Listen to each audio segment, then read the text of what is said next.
Just last hour, Virgin Galactic successfully launched its first group of space tourists to the edge of the cosmos. The rocket-powered space plane blasted up in the New Mexico desert. You can see the amazing moment that the crew experienced zero gravity for the very first time. They felt weightlessness for just 3 minutes. The tourists taking in the incredible view as they soared more than 50 miles above Earth. It is a historic and long-awaited milestone for Virgin Galactic. The crew includes the first mother-daughter duo and an Olympian, the first ever to travel to space. We have coverage from all angles. NBC News correspondent Tom Costello is standing by, along with NBC News Stay Tuned Now anchor Gadi Schwartz, who is live at the launch site in New Mexico. Gadi, I can tell how excited you are to be there. Take us through the emotions on the ground and tell us more about the 3 tourists on board. How did they win their seats? So first off, from zero gravity to this moment that we're seeing right now, the gravity of, like, the family hug, right? Oh. So right there, you see John Goodwin, and he's surrounded by his family. His wife is right there hugging him. She just ran to him as soon as he got off that spacecraft, and they had this incredible moment here on the tarmac. That's just one of the latest astronauts here who have gone above Earth and been able to see it from 53, 54 miles above all of us. And so now they're reuniting with their family.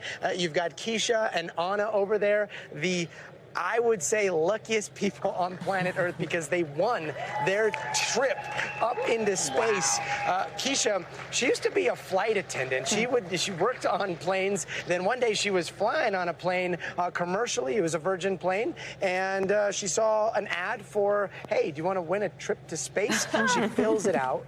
Next thing you know, Sir Richard Branson is at her door telling her she won, and not only did she win, she won an extra seat. My God. So she FaceTimes her daughter, who's in Scotland at school, and says, hey, guess what?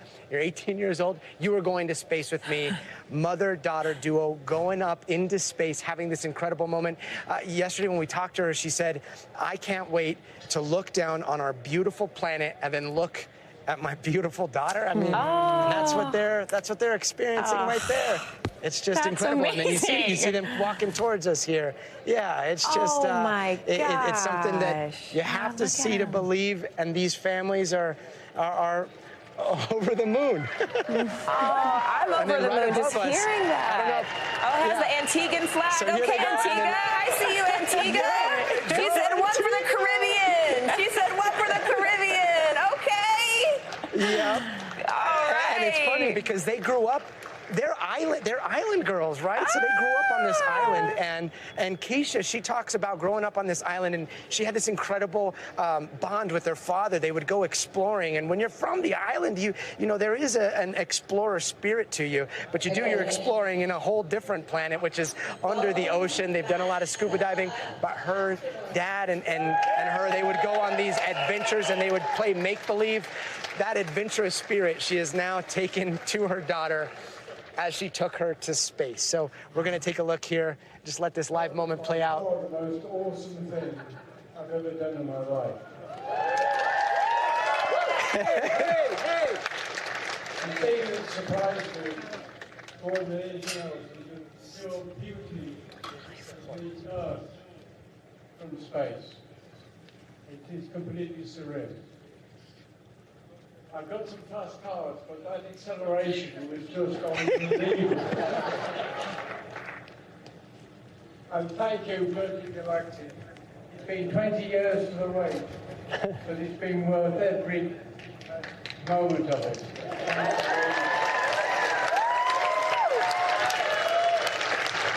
And Kelly, we have to ask you a few words as well, and Susie.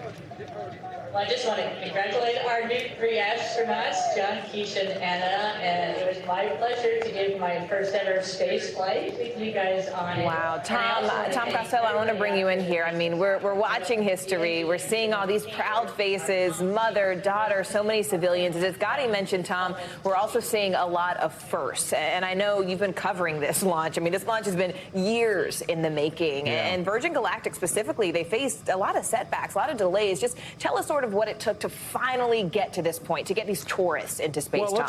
So as you know, we've seen tourists go into space before with Blue Origin and also with SpaceX. But what makes this unique for Virgin Galactic is this was the first one in which all the passengers were, in fact, tourists. There wasn't a company employee who was along for the ride other than the person who was telling them what to do.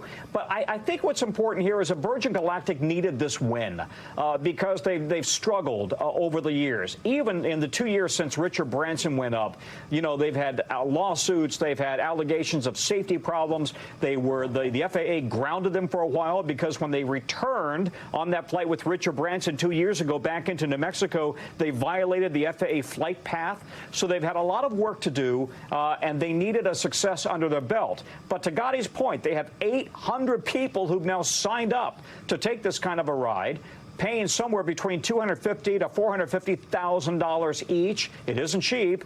You might call this, kind of one of those luxury experiences, but some people are absolutely willing to do it, and Virgin Galactic needed the win today. They still got the competition, of course, from Blue Origin, Jeff Bezos, but this is a good day for Richard Branson and for Virgin Galactic. It's a good day for all of us watching this happen. Look at all those happy faces, all those cheers in the crowd. Tom, Gadi, thank you both for covering this and bringing it to us. We appreciate it. You bet. Thanks for watching our YouTube channel. Follow today's top stories and breaking news by downloading the NBC News app.